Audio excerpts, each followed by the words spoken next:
तो दोस्तों इस वीडियो में हम बात करने वाले हैं एक बहुत ही शानदार high growth small cap company के बारे में। इस कंपनी के बारे में देखिए पहले भी हमने चर्चा करी और पर्सनली मुझे इसका फ्यूचर पोटेंशियल काफ़ी लाजवाब नज़र आता है क्योंकि ये कंपनी एक सनराइज सेक्टर को बिलोंग करती है।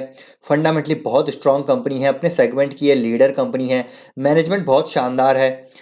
कल ही इसके क्वार्टर वन के नंबर्स आए हैं, ज़बरदस्त यहाँ पर ग्रोथ नज़र आई है क्वार्टर वन के नंबर्स में।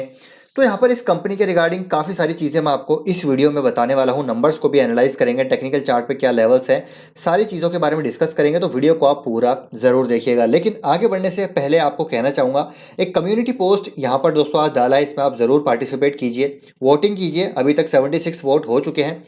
इसमें क्वेश्चन पूछा गया है कि स्टॉक मार्केट की जो रैली हुई है अभी पिछले कुछ दिनों में, क्या ये एक बुल ट्रैप है?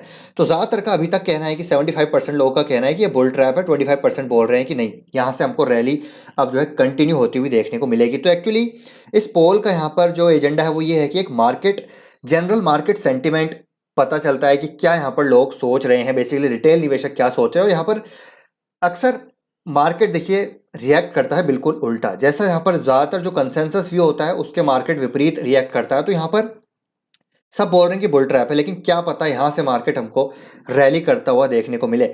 और जिस प्रकार की इकोनॉमी अभी हमारी है, अब रशिया देख लीजिए, यूक्रेन देख लीजिए, यूरोप देख लीजिए, यूके देख लीजिए, अब यूएसए देख लीजिए, चाइना, हर जगह यहाँ पर जो है इकोनॉमी की हालत खस्ता है, लेकिन इंडियन इकोनॉमी काफ़ी स्टेबल है।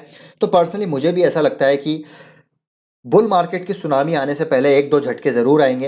हो सकता है थोड़ा मार्केट यहाँ पर एक डिप ज़रूर ले, लेकिन यहाँ से आगे आने वाले समय में एक ज़बरदस्त तेज़ी हमको देखने को मिलेगी। अगर आपका लंबे समय का नज़रिया है तो इंडिया की ग्रोथ स्टोरी पे मुझे लगता है हम सबको यहाँ पर बुलिश रहना चाहिए। ग्रोथ स्टोरी इंटैक्ट है, यहाँ पर कोई भी प्रॉब्लम यहाँ पर नज़र नहीं आती। आप देखिए कि इकोनॉमी, अगर मैं रुपये की बात करूं तो रुपये यहाँ पर डिप्रिशिएट ज़रूर हुआ है, लेकिन दूसरी जो करेंसीज हैं उनके मुकाबले रुपये बहुत कम डिप्रिशिएट हुआ है।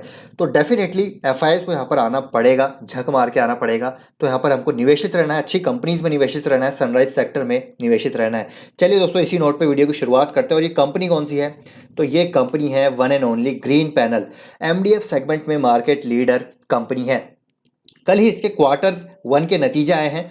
ट्रेडिशनली वीक क्वार्टर रहता है ग्रीन पैनल का, लेकिन बावजूद इसके काफ़ी अच्छे नंबर पेश किए हैं। आप देखिए revenue, EBITDA, PAT, 54% top line में ऑपरेटिंग प्रॉफिट ग्रोथ है, ऑपरेटिंग प्रॉफिट में 100% ग्रोथ, पैट में 161% की ग्रोथ। हालांकि बेस इफेक्ट ज़रूर है यहाँ पर, लेकिन स्टिल आप देखें तो 100% की ऑपरेटिंग प्रॉफिट ग्रोथ काफ़ी अच्छी यहाँ पर नज़र आती है स्टिल। हालांकि बेस इफेक्ट का इम्पैक्ट ज़रूर है, उसको हम यहाँ पर बिल्कुल भी नहीं नकारेंगे।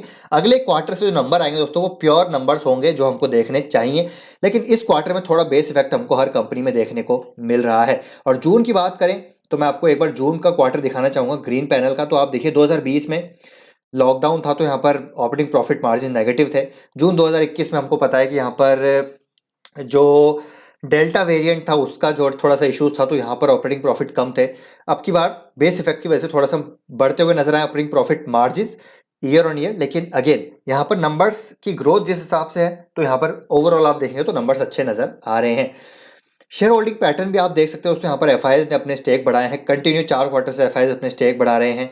पिछले 2 क्वार्टर में डीआईएस ने अपने स्टेक बढ़ाए हैं, प्रमोटर्स के पास स्टेबल स्टेक है। पब्लिक की होल्डिंग थोड़ी बहुत यहाँ पर कम हुई है, 22% से गिर के 19% हो चुकी है। तो ओवरऑल कंपनी के नंबर्स काफ़ी अच्छे हैं। अब यहाँ पर हम बात करते हैं और मैट्रिक पे, तो डोमेस्टिक रियलाइजेशन यानी कि वॉल्यूम्स ग्रोथ भी यहाँ पर कंपनी की आई है डोमेस्टिक लेवल पे, एंड एक्सपोर्ट रियलाइजेशन भी यहाँ पर बढ़ते हुए नजर आए हैं। वर्किंग कैपिटल यहाँ पर जो है इंप्रूव होती हुई नजर आई है। Strong net debt free balance sheet, तो बैलेंस शीट मजबूत हुई है, डेट इन्होंने यहाँ पर रिड्यूस किया है। अब यहाँ पर फाइनेंशियल परफॉर्मेंस की बात करें तो हमने बात यहाँ पर करी ली कि ईयर ऑन ईयर नंबर्स काफ़ी अच्छे आए हैं, लेकिन क्वार्टर ऑन क्वार्टर थोड़ा सा मॉडरेशन, थोड़ा सा यहाँ पर जो है फ्लैट नंबर्स देखने को मिल रहे हैं। एबिटा देख लीजिए, पैट देख लीजिए, ज़बरदस्त ग्रोथ है। फाइनेंशियल परफॉर्मेंस में अगर दूसरे मैट्रिक्स पे बात करें तो आरओसी आप देखिए कि मतलब 12% से ज़्यादा की ग्रोथ हमको आरओसी में देखने को मिल रही है, और 15% से ज़्यादा की ग्रोथ हमको ईयर ऑन ईयर आरओई में देखने को मिल रही है, वो काफ़ी लाजवाब है।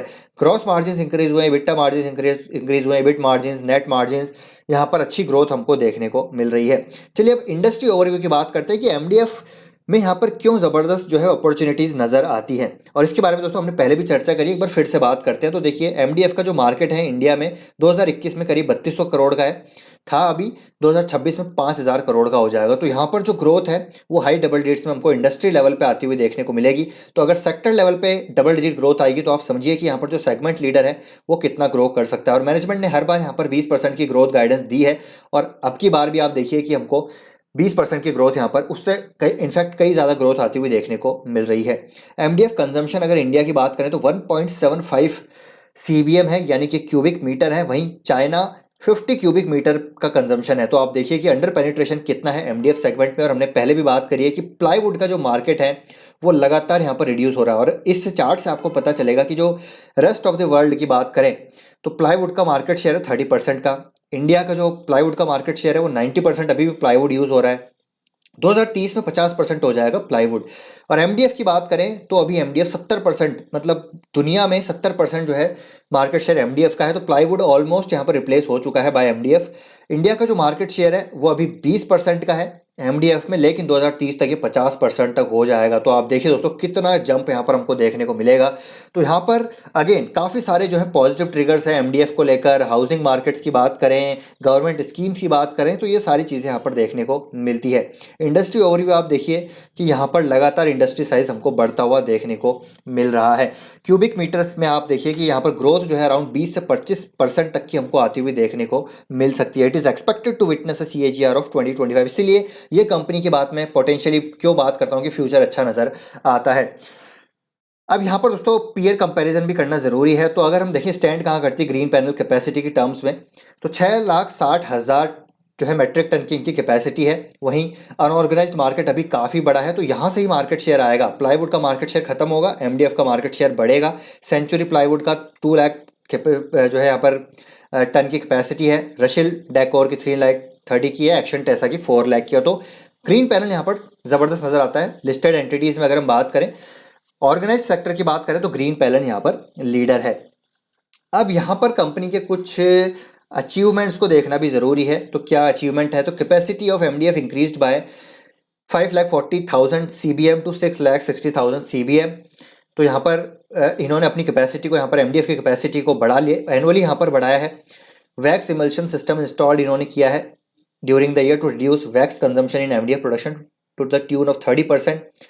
Green Panel is the largest exporter of MDF from India and has presence in 16 countries globally. Distribution आप देख सकते हैं ग्लोबली काफ़ी ज़बरदस्त इनका डिस्ट्रीब्यूशन। इंडिया की बात करें तो यहाँ पर जो इनकी डिस्ट्रीब्यूशन नेटवर्क काफ़ी ज़बरदस्त है और ग्लोबली भी इनकी प्रेजेंस यहाँ पर अच्छी नज़र आती है। अब यहाँ पर दोस्तों देखिए कल की डेट में एक बड़ी खबर आई है। हमने देखा कि एनुअली इन्होंने 5 लाख की कैपेसिटी को मतलब करीब करीब 6.5 लाख कर लिया है। अब 6.5 लाख की कैपेसिटी को ये 9 lakh cubic metre per annum तक यहाँ पर लेके जाने वाले हैं। तो करीब 35% यहाँ पर ये अपनी कैपेसिटी में इंक्रीज करने वाले हैं। तो आप देखिए डिमांड जो है दोस्तों बहुत ज़बरदस्त है। इसी की वजह से अगेन यहाँ पर कल की बोर्ड मीटिंग में इन्होंने डिसीजन लिया है कि एमडीएफ कैपेसिटी यहाँ पर ये बढ़ाने वाले हैं और काफ़ी अच्छी कैपेसिटी ये बढ़ाने वाले हैं। 35% का इंक्रीज़ है, करीब 600 करोड़ का ये जो है एक्सपेंशन यहाँ पर जो है यहाँ पर केपेक्स करने वाले हैं। तो अगेन कमर्शियल प्रोडक्शन जो है स्टार्ट होगा, बहुत लेट होगा 2025 में, लेकिन डेफिनेटली यहाँ पर एक बड़ी चीज़ है कि कंपनी यहाँ पर केपेक्स कर रही है। आगे जो डिमांड है वो हमको बढ़ती हुई नजर आएगी। डिमांड क्यों बढ़ती हुई नजर आएगी वो समझना भी ज़रूरी है। तो रेजिडेंशियल मार्केट की बात करें तो अभी भी दोस्तों जो हाउसिंग जो है यहाँ पर मार्केट है उसकी शॉर्टेज है कंट्री में। MoHUA has projected housing shortage of 30 million units by 2022।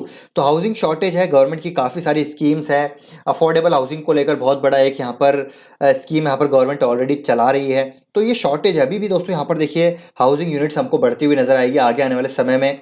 तो जितनी हाउसिंग यूनिट्स बढ़ेगी, जितने यहाँ पर हमको रियल एस्टेट इंफ्रा डेवलपमेंट होता हुआ नजर आएगा, तो वहाँ पर ग्रीन पैनल जैसी कंपनीज बेसिकली जो इंफ्रा की प्रॉक्सी है, रियल एस्टेट की प्रॉक्सी है, हमको ग्रो होती हुई नजर आएगी। और 20% ग्रोथ यहाँ पर हमको आगे आने वाले 3-4 साल तक आती हुई देखने को मिल सकती है, जो कि मैनेजमेंट भी यहाँ पर गाइड करता है। और देखिए ऑर्गेनाइज प्लेयर यहाँ पर और बड़े होते हुए नजर आएंगे। तो अगेन इकोनॉमी की बात करें तो इमर्ज होगी, रेजिडेंशियल सेक्टर की बात करें तो it will emerge stronger in the times to come. इसीलिए ग्रीन पैनल की बात हम यहाँ पर कर रहे हैं। और इसीलिए यहाँ पर आप देखिए तो सारी चीज़ें यहाँ पर अच्छी नज़र आती है। मार्केट क्या अभी बहुत छोटा है, तो ग्रोथ के चांसेस काफ़ी अच्छे हैं। स्टॉक का पी 21 के पी पे ये कंपनी काम कर रही है और इसकी ग्रोथ यहाँ पर 20% के आसपास हमको देखने को मिल रही है। तो बहुत ही रीजनेबल वैल्यूएशन पे ये ट्रेड कर रही है। डेट इन्होंने कम किया है, प्लेजिंग शून्य है, free cash flow company generate कर रही है। बाकी पैरामीटर पे आप देख सकते हैं यहाँ पर काफ़ी अच्छी चीज़ें नज़र आ रही है। तो शेयर होल्डिंग पैटर्न भी हमने देख लिया है, बैलेंस शीट भी आप देख लीजिए, बोरोइंग इनकी लगातार कम हो रही है जो कि पॉजिटिव चीज़ है। फिक्स्ड एसेट यहाँ पर जो है अब इनके बढ़ते हुए नजर आएंगे, मतलब ये अपने कैपिटल वर्क इन प्रोग्रेस इनकी अब बढ़ती हुई नजर आएगी। तो हो सकता है यहाँ पर थोड़ा डेट बढ़े इनके ऊपर, क्योंकि ये यहाँ पर जो फाइनेंसिंग करेंगे वो डेट प्लस इंटरनल अक्रूवल्स के थ्रू होगी। लेकिन अगेन जो एसेट टर्न होगा यहाँ पर वो करीब 2x के आसपास होगा, तो वहाँ पर हमको प्रॉफिटेबिलिटी आती हुई बैलेंस शीट में नजर आएगी, टॉप लाइन में यहाँ पर हमको ग्रोथ आती हुई नजर आएगी। तो इस कंपनी पर आप दोस्तों नजर रखिए, इसका जो स्टॉक का पी है वो 21 के आसपास है, लेकिन अगर हिस्टोरिकल देखें तो कब से ये कंपनी लिस्टेड है, ज़्यादा टाइम नहीं हुआ इसको लिस्ट हुए, तो हिस्टोरिकली भी यहाँ पर ये 29 के पी पर ट्रेड करती है और अभी उससे नीचे ट्रेड कर रहा है। तो इस लेवल पे डेफिनेटली इसको बाय किया जा सकता है। तो टेक्निकली बात करते हैं, तो देखिए टेक्निकली इसके बारे में हमने पहले भी थोड़े दिन पहले बात करी थी, और यहाँ पर हमने अनुमान लगाया था कि दोस्तों एक जो है हेड एंड शोल्डर पैटर्न बन रहा है और इसका यहाँ पर ब्रेक डाउन हो सकता है, नेक लाइन का ब्रेक डाउन हो सकता है, तो ये स्टॉक 360 तक आ सकता है। लेकिन ऐसा हुआ नहीं, सप्लाई यहाँ पर आई नहीं, डिमांड यहाँ से जनरेट हो गई और ऊपर ये स्टॉक भाग गया। 31% करेक्शन पे था और अराउंड 20% की रिकवरी यहाँ पर ऑलरेडी हो चुकी है। तो इससे क्या पता चलता है, देखिए हमेशा ऐसा नहीं है कि 100% टेक्निकल काम करेंगे, टेक्निकल काम करते हैं लेकिन हमेशा काम नहीं करेंगे, तो आपको उस हिसाब से भी डिसीजन लेने हैं। ऐसा नहीं है कि यहाँ पर जो है सोचा कि यार नहीं ये तो गिरेगा ही और यहाँ पर कुछ खरीदेंगे नहीं, ऐसा नहीं दोस्तों। थोड़ी बहुत क्वांटिटी आप ऐड कर सकते हैं, और इसके केस में क्या था कि इसके वैल्यूएशन यहाँ पर भी अट्रैक्टिव थे, तो हमको कई सारी चीज़ें यहाँ पर देखिए लेके चलनी पड़ती है। ऐसा नहीं है कि सिर्फ टेक्निकल के बेसिस पे हम सारे डिसीजन ले लें, तो वहाँ पर फंडामेंटल वैल्यूएशन, ट्रिगर्स, ठीक है, सारी चीज़ों को एक कंबाइंड कंसोलिडेटेड व्यू हमको वहाँ पर रखना चाहिए, ताकि हम एक रैशनल डिसीजन वहाँ पर ले पाए। सिर्फ टेक्निकल के बेसिस पर डिसीजन लेंगे तो वो गलत हो सकता है। हालांकि ये जो पैटर्न है हमने देखा है कि 95% टाइम्स करेक्ट होता है, लेकिन इस बार करेक्ट नहीं हुआ, चलिए कोई बात नहीं।